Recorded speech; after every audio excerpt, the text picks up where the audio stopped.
Tomemos então o caso de qualquer uma das superestruturas aqui mencionadas. Então, eu poderia começar com, digamos, a mídia. A pergunta que vai cair na prova é a seguinte: de acordo com o paradigma marxista, vírgula, qual o papel da mídia na sociedade capitalista? Isso é uma pergunta clássica. De acordo com o paradigma marxista, qual o papel da mídia na sociedade capitalista? O que é que a mídia está fazendo na sociedade capitalista? Qual é a sua verdadeira função? Então, naturalmente, chega o aluno desavisado e diz: professor, mídia pode ser jornal? Pode. Aí o aluno diz: a função do jornal é informar o que aconteceu. Eu pergunto: quanto esse aluno tirará? Zero. Excelente, cara. Olha, vê como nós progredimos. A função do jornal é informar o que aconteceu. Nota 0. Mas, professor, quando eu abro o jornal, o que eu vejo são notícias sobre o que aconteceu. Pois é. É por isso que eu disse que o que você vê não é o que importa. O que importa é o que você não vê. Professor, o que é que eu não vi no jornal? Sinceramente, eu folhei de trás para frente, de frente para trás, da esquerda para a direita, e o que eu continuei vendo são notícias. Pois é. O que você poderia ter visto é que as notícias noticiam fatos, mas que nem todos os fatos viram notícia. Então é claro que você poderia ter imaginado que existe aqui um trabalho seletivo. Então você poderia perguntar: professor, o senhor me permite uma pergunta? O que é que faz com que um jornalista ele escolha certo fato para virar notícia e não escolha outro? A primeira resposta é porque no jornal não cabe tudo. Espetacular, você vê? Eu beiro a genialidade. São tiradas que ninguém tem. Então, é claro, o jornalista, ele precisa selecionar. Por quê? Porque a realidade não se deixa noticiar como um todo. Eu mesmo raramente fui notícia. E todas as vezes que fui notícia, foi por conta de eventos que eu mesmo considero os menos auspiciosos da minha vida. Entendeu? O que isso significa? Que o critério que o porra do jornalista usa para escolher o que do professor Clóvis vai virar notícia não é o mesmo que o professor Clóvis escolheria para noticiar a sua própria vida. Tá claro isso? Impressionante, velho. Então, você olha e diz: que critério é esse? E a resposta que vem é: o jornalista noticia o que aconteceu de mais importante. Essa resposta satisfaz. O que está no jornal? O que tem de mais importante? E aí, a pergunta que faz o matuto, que mora entre Amparo e Serra Negra, é a seguinte: professor, o senhor me permite mais uma pergunta? Pois não. O que quer dizer importante? Aí o professor diz: normalmente o professor aí já está na lona, né?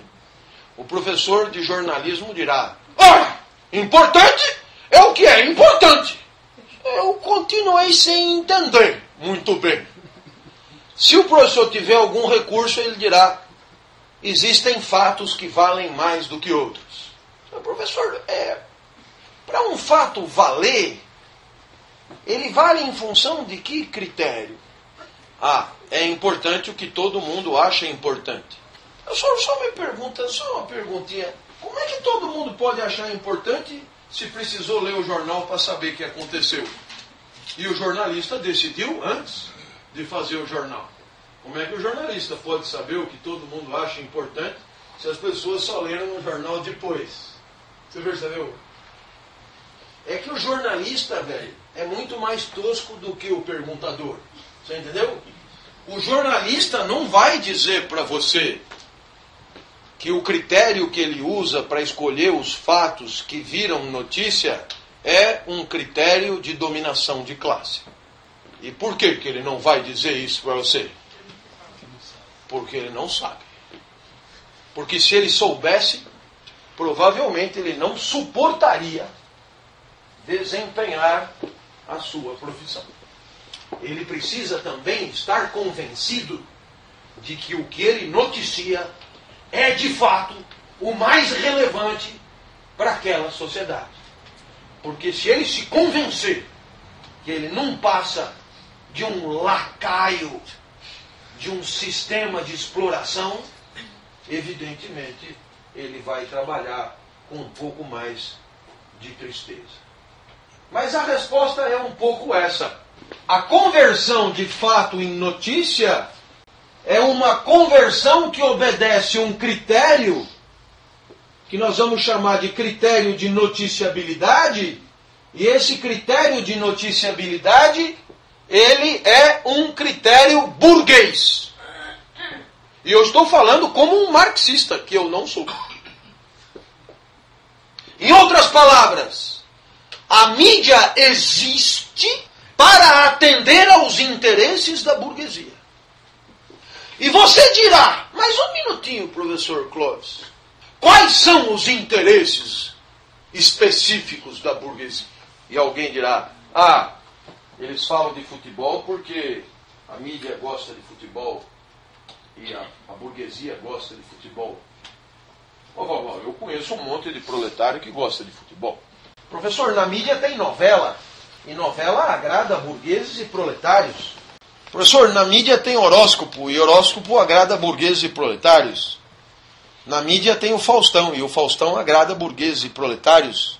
Então eu acho que você entendeu que o interesse que a mídia atende, o interesse de classe, não é o consumo da própria mídia.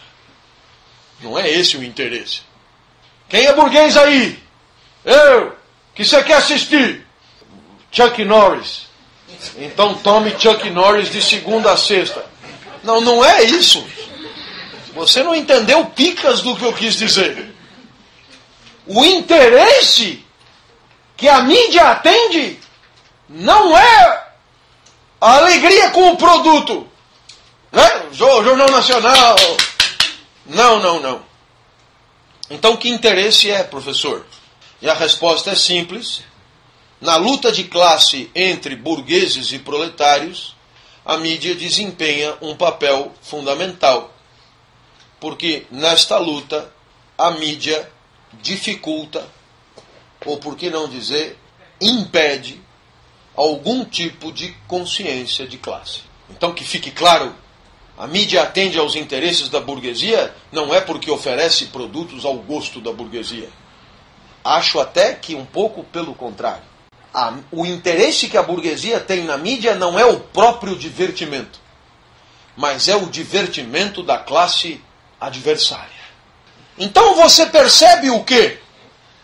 Que eu não posso entender o papel da mídia na sociedade capitalista senão a partir da luta de classe, senão a partir das relações de produção, senão a partir da propriedade privada dos meios de produção, senão a partir da infraestrutura. A mídia é um instrumento que permite à burguesia conservar a sua posição de dominação de classe. E por que ela permite isso? Porque ela ajuda a burguesia a produzir mais? Porque ela ajuda a burguesia? Porque ela ajuda... Não. A mídia permite à burguesia que o proletário não dê um pau nela. E por que o proletário não dá um pau nela?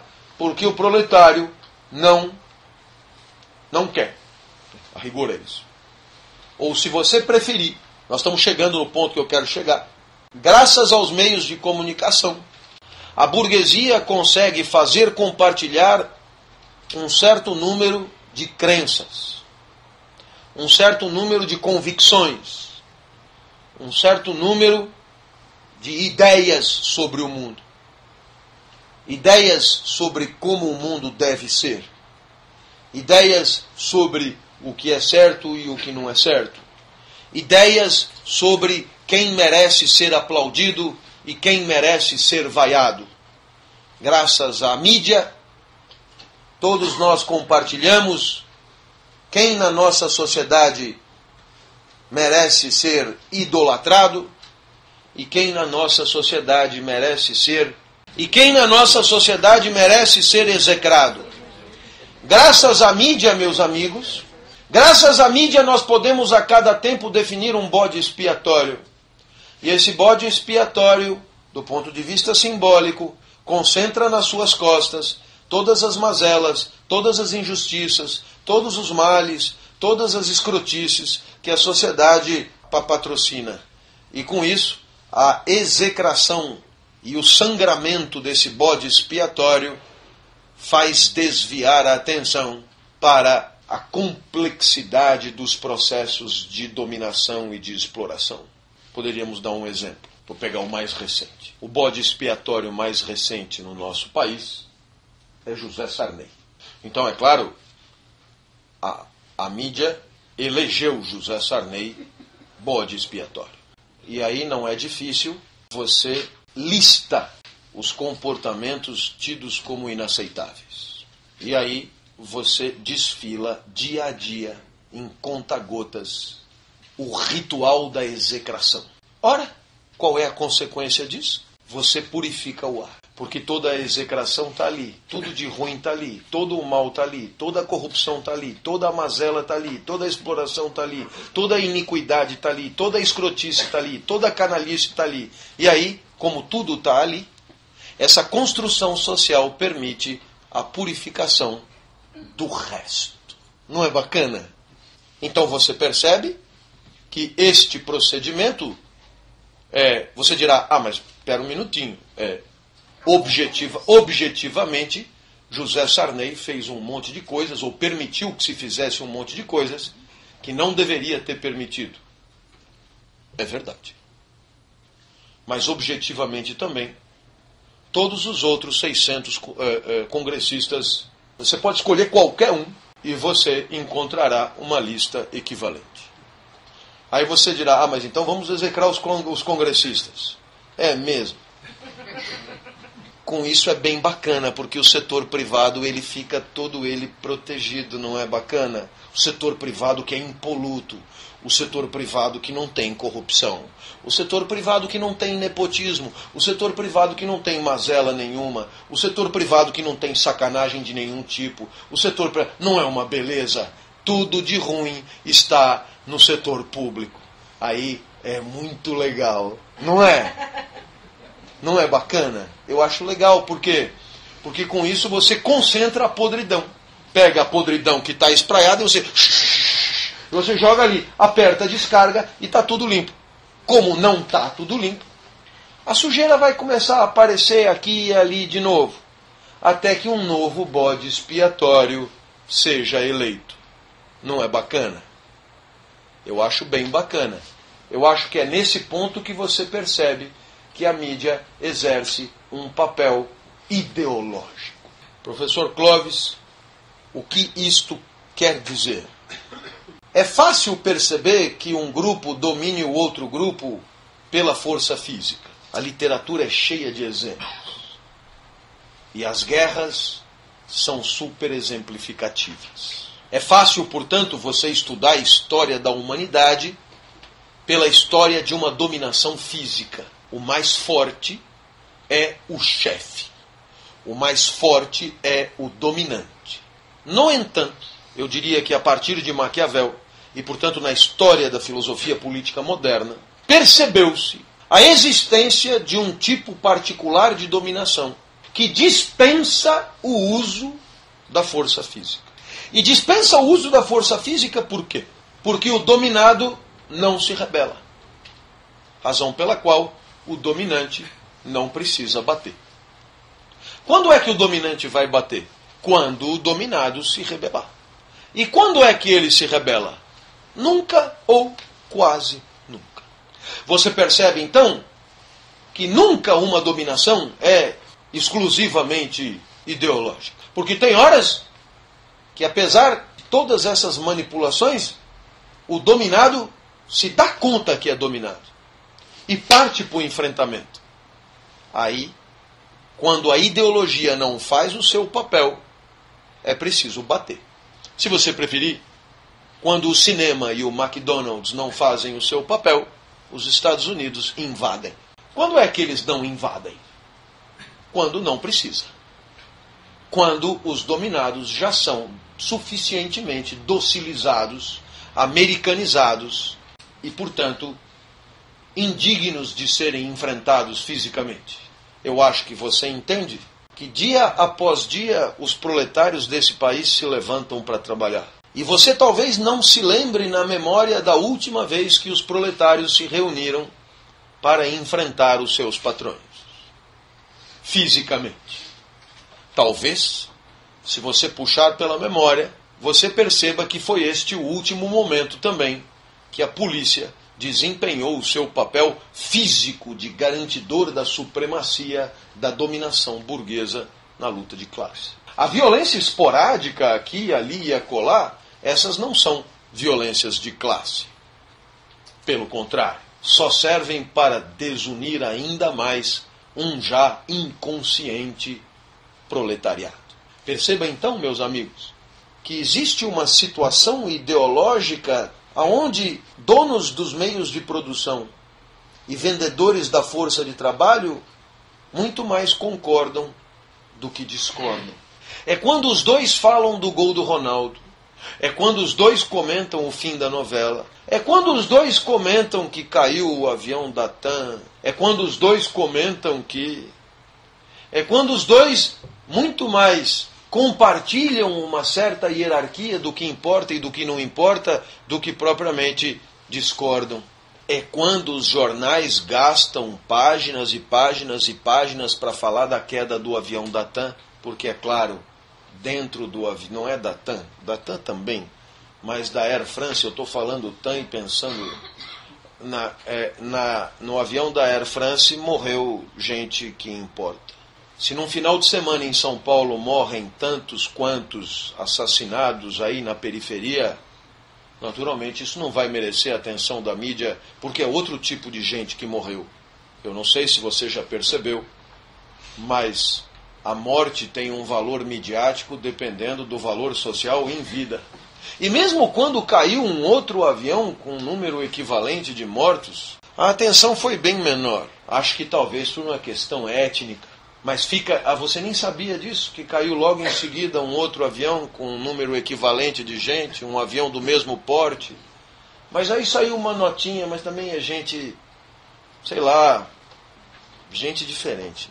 Não encaixa no perfil do noticiável padrão. O noticiável padrão é o cara que pega avião todo dia no aeroporto de Congonha. O noticiável padrão, ele tem um perfil próprio e ele vale mais do que o outro. E o proletário é incapaz de enxergar isso e, portanto, é o primeiro a assinar embaixo. É lógico, se cai um avião no meio do mar, isso merece páginas e páginas e páginas de uma novela, mas 150 maltrapilhos que são assassinados na guerrilha urbana todo dia, isso não pode merecer a atenção de ninguém. É o próprio proletário o primeiro a concordar com isso. E você percebe, portanto, que quando a dominação é ideológica, não há condição propícia para o conflito. Por quê? Porque a dominação ideológica fomenta a concordância, um certo entendimento, uma certa certeza de que pensamos parecido. E você poderia perguntar, como é que o dono do meio de produção pode pensar parecido com o cara que tem o seu trabalho explorado por esse mesmo meio de produção? É porque existem instâncias garantidoras desse compartilhamento. Instâncias produtoras e difusoras de uma ideologia. Entendendo por ideologia uma ideia de como o mundo deve ser. A escola fazia esse papel com primazia. A religião fazia esse papel com primazia. E hoje, a escola e a religião tiveram que entrar na mídia para poder assegurar alguma primazia. E aí, diariamente, os meios de comunicação Graças à tecnologia, graças à indústria, os meios de comunicação estão na favela também e democratizam o conhecimento, não é legal? Graças a isso, graças aos abnegados capitalistas que permitiram o acesso à informação pela televisão, hoje a mesma novela que você assiste no Jardim Europa, você assiste também em Heliópolis. E aí é bem bacana, porque na hora que se encontrarem terão muito sobre o que conversar. Viver a vida. Em Viver a Vida nós passamos vários capítulos assistindo a duas modelos desfilando não sei aonde. E também tem o José Maier comendo todo mundo. E tem também o advogado do José Maier, que é uma espécie de lacaio do Crápula, né? Uma espécie de... é o articulador jurídico da indecência, o serviçal legal do processo. E aí a telenovela segue o seu caminho, agradando a todos, com altíssimos índices de audiência. E nós, quando nos encontrarmos em qualquer lugar, teremos sobre o que conversar. E aí não é de se espantar, concordaremos mais do que discordaremos. Professor, o papel da mídia não é divertir? É, desde que a diversão permita que as coisas continuem como estão. Isso diria um marxista. Professor, como é que seria possível mudar? O professor Paulo Freire sugere uma escola e um método de alfabetização de adultos que seja conscientizador de classe. E aí você aprende a escrever e ao mesmo tempo aprende que pertence a uma classe que por alguma razão foi impossibilitada do acesso à alfabetização, por exemplo. Então, ao invés de escrever uma redação Minhas Férias em Bahamas, você escreve Minha Primeira Bomba. Como matei o meu primeiro burguês. E você se choca, Paulo Freire nunca sugeriu isso. Isso é meu mesmo. Mas é claro, eu acho que você entendeu que a consciência de classe, ela pressupõe uma revolução ideológica e não física, material. Em outras palavras, para que haja qualquer tipo de revolução, é preciso que o proletário desate o nó da dominação ideológica. Ou seja, perceba que o programa Grande Família, que muito embora não mostre nenhuma família rica, mostra uma família de classe média, as mais resistentes à mudança, as mais apegadas aos seus pequenos ganhos, aonde a personagem principal, Linneu, é porta-voz de uma moral conservadora, reacionária, ortodoxa e garantidora que as coisas continuem rigorosamente como tem que ser. Para quem tem Linneu toda quinta-feira, nem precisa de catecismo. Para quem tem Linneu toda quinta-feira, nem precisa de aula de religião nas escolas. Para quem tem Linneu toda quinta-feira, você tem uma dose semanal de como se comportar como um bom pai de família. Digno, trabalhador, se você preferir, um operário padrão, um funcionário do mês, um Mac-boy. Como seria a mídia revolucionária? Em 30 segundos eu só tenho tempo para dizer que ela teria que ser o oposto do que ela é.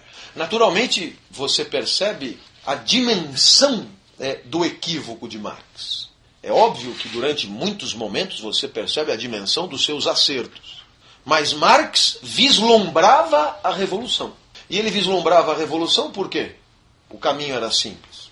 No capitalismo, o capital se concentra, os meios de produção vão para a mão de cada vez menos, portanto, quem era burguês vira proletário, o proletariado incha e se empobrece, e a burguesia mingua e se enriquece. Chega uma hora que a burguesia pode deter o exército, a polícia, o corpo de bombeiros, o que ela quiser, o proletariado dá um pau na burguesia. Aconteceu em lugar nenhum.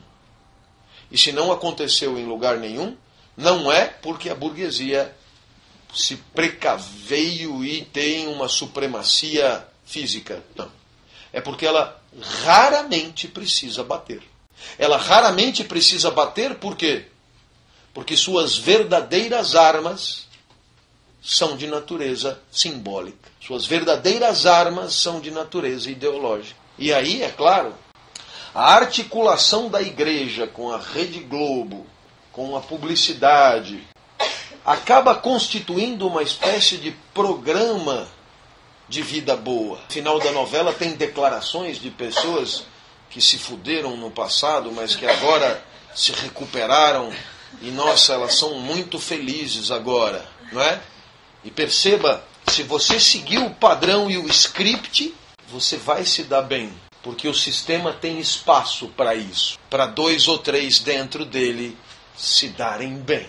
Paradoxalmente, um dos melhores exemplos é o Silvio Santos, adversário de circunstância, mas ombreado estratégico nessa pasmaceia ideológica que são os meios de comunicação. Então eu acho que a mídia foi um ótimo exemplo, porque agora você percebeu que um pensador marxista não analisa a mídia pela mídia, mas analisa a mídia a partir da luta de classe.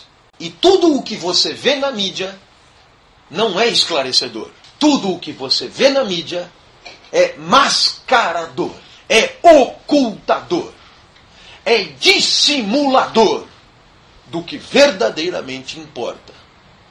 Como toda superestrutura, no lugar de esclarecer, de mostrar e de exibir com transparência o que é a sociedade, ao contrário, esconde no lugar da transparência a opacidade, no lugar da clareza a cosmética. O direito, portanto, quando garante a igualdade de todos perante a lei, mente. A mídia, quando garante a democracia ao seu acesso, mente. A educação, quando garante igualdade a todos, mente. E toda a superestrutura mente.